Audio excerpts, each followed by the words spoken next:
बिस्मिल्लाहिर्रहमानिर्रहीम। अस्सलाम वालेकुम नाज़रीन। कैपिटल वन टीवी जो कि हमारा सोशल मीडिया का प्लेटफॉर्म है, हम आपसे शेयर करते हैं रोज़ाना की जो टॉप स्टोरीज़ होती हैं। आज ख़ुसूसी तौर पर हम बात करेंगे कि वज़ीर-ए-आज़म इमरान ख़ान ने इलेक्शन के हवाले से बड़ा अहम बयान दिया है। वो क्या बयान दिया है, और दूसरी तरफ आज़ाद जम्मू कश्मीर के इलेक्शन जो है वो सर पे पहुँच चुके हैं, और एक तरफ मरीम नवाज़ कैंपेन कर रही हैं और दूसरी तरफ आसफ़ा भुट्टो भी जो है वो आज़ाद जम्मू कश्मीर की कैंपेन के लिए वहाँ पर जो है वो क्या करने जा रही हैं, उस पर भी हम बात करेंगे। इसके साथ साथ सिंध हुकूमत ने दोबारा से लॉकडाउन लगा दिया है, और आने वाली जो दिन हैं और ईद है उनका उस लॉकडाउन में गुजरेगा। तमाम तालीमी इदारे, तफरीही मकामात, रेस्टोरेंट, होटल्स और इंडोर एक्टिविटीज़ पर मुकम्मल पाबंदी जो है वो लगा दी गई है, और ये कहा जा रहा है कि इंतहाई तशवीशनाक सूरत बन चुकी है। और इसी हवाले से आज़ाद जम्मू कश्मीर हुकूमत ने भी कुछ नोटिफिकेशन जारी किए हैं, वो भी आपसे शेयर करेंगे। सबसे पहले ज़रा ये बात कर लेते हैं, और नैब ने वज़ीर ख़ारजा जो है शौकत तरीन, उनके बारे में जो कुछ कहा, और शौकत तरीन ने नैब के बारे में जो कुछ कहा उस पर भी हम बात करेंगे। जो 4-5 अहम स्टोरीज़ हैं वो आपके सामने रखते हैं। सबसे पहले बात कर लेते हैं वज़ीर-ए-आज़म इमरान ख़ान की। आज वो इस्लामाबाद में एक तकरीब से ख़िताब कर रहे थे, उन्होंने इफ्तिताह भी करना था IGP रोड का भी, और कहा जा रहा है इस्लामाबाद में एक बड़ा बाज़ार बनाया जा रहा है सिर्फ ख़वातीन के हवाले से, और कुछ ट्रांसपोर्ट के हवाले से भी उसका इफ्तिताह करना था। वज़ीर दाखिला उनके साथ मौजूद थे। उन्होंने कहा जी कि ऐसा इलेक्शन करवाएंगे, यानी 2023 की बात उन्होंने की है, कि अपोजिशन भी शिकस्त कबूल करेगी। अब उन्होंने कहा जी कि आबादी के बढ़ने के बायस एक तो जो है वो उन्होंने क्लीन एंड ग्रीन पाकिस्तान के हवाले से बात की, जैसे कि आपको पता है कि वो पहले भी करते हैं। दूसरा उन्होंने कहा कि इस्लामाबाद का नया मास्टर प्लान जो है वो लाने की ज़रूरत है, और ज़मीनों की कीमतें बढ़ रही हैं, कब्ज़ा माफिया भी बहुत सरगर्म है, और कब्ज़ा माफिया के ख़िलाफ़ कार्रवाई जो है वो कर रहे हैं, लेकिन फिर भी वो ज़मानत लेकर मुल्क से बाहर आ जाता है। और मज़ीद उनका ये कहना था कि नादरा वरासती सर्टिफिकेट के इजरा की तकरीब से उन्होंने जो ख़िताब भी किया, उन्होंने कहा कि इससे पहले ये नहीं होता था। अब नादरा का जो ये मामला है वरासती सर्टिफिकेट, उसके लिए आवाम को जो है वो मुख्तलिफ इदारों के धक्के नहीं खाने पड़ेंगे, अदालतों में नहीं जाना पड़ेगा, थाना कचहरी के कल्चर का जो है वो इसमें बाकायदा तौर पर जो है वो ख़ात्मा मुमकिन होगा जब नादरा जो है वो अपने दस्तावेज़ात वहाँ से जारी करेंगी। और फिर उन्होंने कहा कि हमें टेक्नोलॉजी के इस्तेमाल से आवाम के लिए आसानियाँ पैदा करनी चाहिए।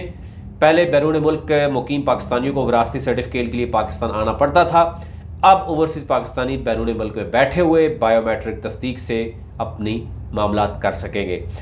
मज़ीद उन्होंने उनका ये कहना था कि 90 लाख से ज़ायद, यानी तकरीबन 1 करोड़ पाकिस्तानी मुल्क से बाहर है, और जो आप देखते हैं कि वो उनको एक तो इंतखाबात में ये चाहते हैं, मौजूदा हुकूमत चाहती है कि उनको बाकायदा तौर पर शामिल किया जाए और वोटिंग का राइट उनको दिया जाए। और उनका है कोशिश है ओवरसीज़ पाकिस्तानी वोटिंग से वोट कास्ट कर सकेंगे। पोलिंग ख़त्म होने और नताइज के दौरान धांधली होती है, EVM मशीन धांधली को ख़त्म कर देगी। ऐसा इलेक्शन करवाएंगे कि अपोजिशन भी शिकस्त कबूल करेगी। अब ये तो उन्होंने कहा है, अब कुछ भी कहना कबल वक्त होगा। दूसरी तरफ मरीम नवाज़ जो है वो इस वक्त आज़ाद जम्मू कश्मीर में है, और उनकी जो कैंपेन है वो ज़ोरों पर है। और उन्होंने आज मुजफ्फराबाद में उन्होंने कहा, मुस्लिम लीग नून के नायब सदर हैं मरीम नवाज़, उनका कहना था कि इमरान ख़ान आप आवाम को नहीं, सिलेक्टर्स का इंतखाब है, आवाम के नहीं बल्कि सिलेक्टर्स का इंतखाब है, और सिलेक्टर्स के एक इशारे पर लट्टू की तरह घूमते हैं जनाब।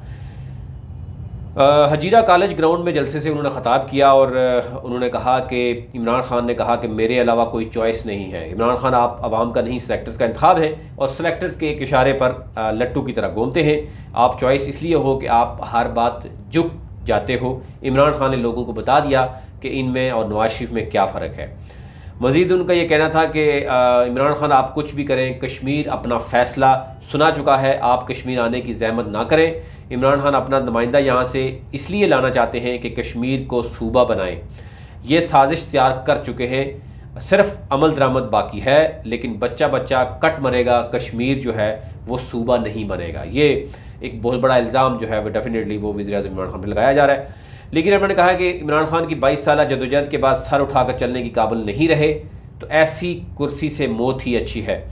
और मज़ीद उनका यह कहना था इमरान ख़ान ने इतने साल जदोजहद के बाद घाटे का सौदा किया है, अब वो या तो ये कहने के काबिल नहीं है कि मेरे साथ ज़्यादती हुई है, क्योंकि आपके राज इनके पास और इनके राज आपके पास हैं। इमरान खान को कठपुतली वज़ीर-ए-आज़म के तौर पर याद रखा जाएगा। उन्होंने अपने माथे पर इस्टेब्लिशमेंट का ठप्पा लगवा दिया है। बड़ा ही नहीं, आजकल मरीम नवाज़ बड़ी जारहाना तरीके से वहाँ पर जो है वो अपनी कंपेन करती हुई नज़र आ रही हैं। अब बात कर लेते हैं जनाब, नैब ने वज़ीर ख़ारजा जो शौकत तरीन है, उन्होंने ये कहा था कि जनाब नैब का जो रवैया है वो दुरुस्त नहीं है और नैब की वजह से ही ब्यूरोक्रेसी जो है वो काम नहीं कर रही। अब कौमी हिस्सा ब्यूरो ने मीडिया में शाया जो हुआ है शौकत तरीन का जो बयान है उसकी तरदीद की है नैब ने, और जिसमें उन्होंने कहा कि नैब की वजह से ब्यूरोक्रेसी काम नहीं कर रही। इसके अलावा उन्होंने कहा जी कि ये मनगढ़ंत और हक़ाइक़ के मुनाफी उन्होंने कहा है नैब ने, और नैब के इस वक्त 1273 रेफरेंसेस एहतसाब अदालतों में ज़ेर समात हैं, जिनकी तकरीबन 1300 अरब रुपए की मालियत बनती है। इनमें से ब्यूरोक्रेसी के ख़िलाफ़ मुकदमात ना होने के बराबर हैं, मगर इसके बावजूद तवात्तर के साथ नैब के ख़िलाफ़ प्रोपेगेंडा किया जा रहा है कि जिसका मकसद नैब पर इल्ज़ाम तराशी और ब्यूरोक्रेसी की हौसला शिकनी करना मकसूद है। ये जनाब चेयरमैन नैब की तरफ से उनका जवाब दिया गया।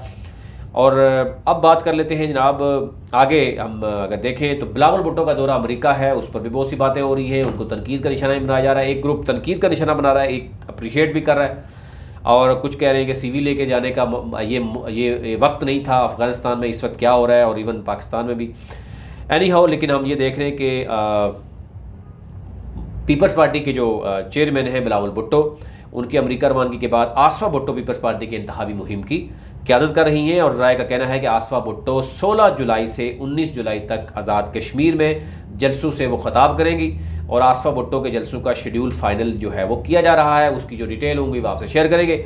अब ये कहा जा रहा है 3 रोज़ कबल पीपल्स पार्टी के चेयरमैन बिलावल भुट्टो निजी दौरे पर अमेरिका गए और 8 रोज़ वो क़याम करेंगे। 8 रोज़ क़याम करने के बाद वो वापस आएंगे, और उनका शेड्यूल भी कश्मीर का ऑलरेडी है। लेकिन 16 जुलाई से 19 जुलाई तक आसफा भुट्टो का शेड्यूल जो है वो अभी बनाया जा रहा है, वो तैयार किया जा रहा है, उसके बाद वो आपसे शेयर भी किया जाएगा।